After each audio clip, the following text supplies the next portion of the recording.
All right, welcome back to the show. Let's remind you that you can reach us at any point on this show. Call us on 0700 923 923 923 0700 923 923 923. You can also send us a WhatsApp message or also call that number if you want. 081 7313 6193 081 7313 6193. We are also live on Facebook at Inspiration FM 92.3. Just leave your comments under the live feed and I'll read them on the show. So let's just get into it very quickly. Let's go back to last night actually. But let me come to you. West Ham claimed a 2-1 victory over 𝐒𝐍𝐿. Said Ben Rama and of course Mikel Antonio with the goals for West Ham in that one yesterday. And before we came on air, I was saying that I would love it if West Ham won this tournament. Actually, it would be very interesting to me, given how they struggled in the league and then they go on to win the European competition and then go to the Europa League next season. Oh well, Anthony, you can't have all your eggs in one basket.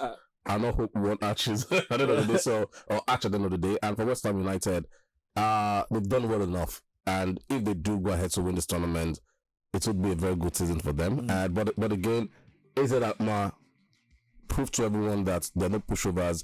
And they could have easily got away with this game with a draw or something, but you've got to salute West Ham's endeavour. They played like they wanted it the most, and at the end of the day, 2-1 result.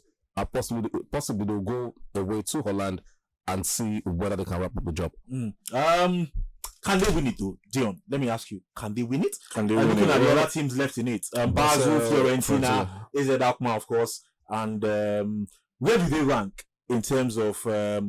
From those four teams, if in terms of winning it? In their last 15 games, across all competitions, especially on the continent, West Ham, not in all competitions, on the continent, the last 15 games, they've won about 13. So just goes to show you that on the continent, they are a different side entirely. They've been one of the most impressive sides in the Conference League, and I'll fancy them to win it, because we talked about 𝐒𝐍𝐿, a side that fought in the ВZ, how they're going to come in, a young side, pretty young, they play very, very good football, and we're expecting, West Ham to be taken, how do I put it, taken aback with the kind of talent that would have been against them, but they showed, their mettle on the continent. They showed their result, and I'm expecting them to win. They can go all out if they don't meet Fiorentina in the final. But Fiorentina is the other side. Fiorentina are doing a 1-1 draw with Basel. So, but like I said, Fiorentina at that side too. That I feel are the other favorites to leave this competition. So if they don't meet Fiorentina in the final, I think West Ham might just win this. All right, we'll see if they will eventually win it at the end of the day. Let's go on another break. Hear from 1xBet once again, and then we'll come back. We'll focus on our previews this weekend. Lots of big matches to look forward to: the title fight, the top 4 battle, and of course the relegation scrap. All of this after the short break. All right, welcome back to the show. Let's just get right into our previews for the weekend. Let's read out the fixtures and we'll pick one or two to talk about. Starts on Saturday lunchtime is Leeds United taking on Newcastle. Very interesting game. Sam Allardyce taking on his former club, trying to lead his new club to safety this season. Aston Villa will take on Tottenham Hotspur. Should be an interesting game. Chelsea against Nottingham Forest. Crystal Palace against Bournemouth. Manchester United will take on Wolverhampton Wanderers. Southampton will face Fulham. Brentford against West Ham. London Derby, that one. Everton against Man City. Arsenal against Brighton. Leicester City will take on Liverpool on Monday. We'll leave that one alone because we can talk about it on Monday. Well, let's go to Arsenal against Brighton. Should be a really, really good game, buddy. Brighton stumbled. Well, they didn't really stumble. They crashed and burned against Everton in their previous fixture, and they'll be trying to make a statement in this one. Arsenal also looking to keep the pressure on Manchester City this weekend. How's this one going? Oh well, for Brighton, they might suffer back-to-back losses in the Premier League, and yes, they did fumble against Everton, but the truth is, but they crashed and burned. Yeah, they fumbled. I don't know fumble. It's crash and burn. That's why I feel heading to the Emirates immediately after such a performance might just be double wahala for the body. Because for us now, they know that possibly there's a chance to win or to usurp City at the top of the table. And if there's any team that knows how to pick out teams that actually press so high, Arsenal are one of those teams. And with the way they play, yes, they struggled at some point, but when you have a player like Odegaard, when you have a player like Martinelli, they would easily pick out this Brighton team. A lot has been said about them, but I think at the Emirates, they might just crash and burn as well. Oh, really? All right, we'll see what happens. Dion, let's go to Goodison Park. Now, Everton were the ones who, instilled the crashing and burning on Brighton in the previous week. And there's a saying around football circles: there's nothing more dangerous than a team battling relegation. That's why they showed this in the previous game. Yeah. Can they show it against the champions? I mean, it's going to be very, very difficult, but we saw, what are they calling it now? Dyche ball. We saw it in full effect against Brighton, and boy, was it devastating. If that sort of Everton side, with that sort of intensity, now that they're playing at home, if they could do that away at the Amex Arena, now they have the home court advantage. They'll be in front of their fans at Goodison Park against Man City, very precarious opponents who are also chasing their own ambitions, especially with the treble looming over their heads. I think if Everton can show that sort of resolve and that sort of tenacity that they showed against Brighton, maybe the scoreline is going to be respectful. I don't see them winning, but at least I think with the performance in their last game, they should be able to get a draw at least, because you're chasing, you are trying to avoid relegation. With that win over Brighton, they're just 2 points above the drop zone. They don't want to slip further into that squabble in the back three. So I think, they can just do their best. And sure, the scoreline is dignifying, so to speak. Still a point. I think a point should be decent enough for them to, hold that into the other games, because you have like very, very a few number of games left before the end of the season, 3 or whatnot. So so I think, like I said, I think Everton are good enough to get a draw.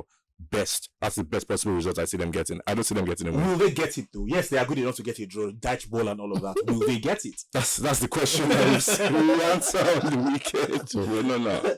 A very interesting game that looks fascinating to me is Aston Villa against Tottenham Hotspur.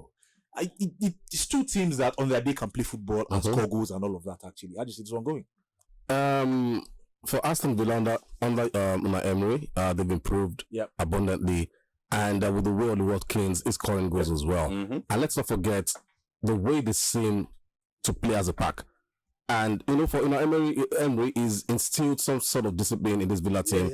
While there's discipline in Villa, at Tottenham Spurs, same can't be said. Yes, they've found a way to ground out results lately, but Spurs are still not playing up to their optimum. And for Villa at home, I do feel I would want to lean towards the home side in this one, because once they come with that intensity early on in the team, can Tottenham Spurs actually cope with the runs that Villa will be making? Defensively, Spurs are not so watertight, and that is their biggest undoing this season. They will always keep conceding goals, especially against teams that seem to press so high on the pitch. So, for some reason, I do feel Tottenham once again will drop points this season, this weekend. And for Villa, possibly they'll maintain that push to see if they can even make it to the Conference League this season. Right. The next previews we're going to just make it, brief and quick. Chelsea, 2 wins from 2 against Nottingham Forest. I mean, it can happen. Yeah, trying to multitask going on. I think Chelsea can do it. It's at Stamford Bridge. At Stamford, we were Nottingham Forest too. Nottingham Forest outside are trying to avoid the drop. We saw that pulsating 7-goal thriller last time, Nottingham Forest played, and that was against Southampton, where they eventually won 4-3. Chelsea got their first win under Frank Lampard. So I don't know. This game can easily go either way, because like we just said, always fear teams that are battling relegation. Well, I think Chelsea will win. But United Wolves. Always a possible banana skin for United. But United, all their problems have been on the road. At home, they are really, really good at Old Trafford. And at one time in the end. And see, United these players have shown so much unseriousness lately. And I'm very sure it's something ETH will be worried about. And if they're not careful, United might just drop points at Old Trafford against Wolverhampton Wanderers. Leeds Newcastle, Dio? Leeds Newcastle. Sam Allardyce. Can he work his magic finally against his former team? I was about to use a phrase, but now it's not radio friendly. It's never happening.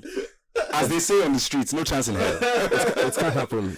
It can, but no. Leeds are too leaky at the back. Yeah, they are too leaky at the back. That's the problem.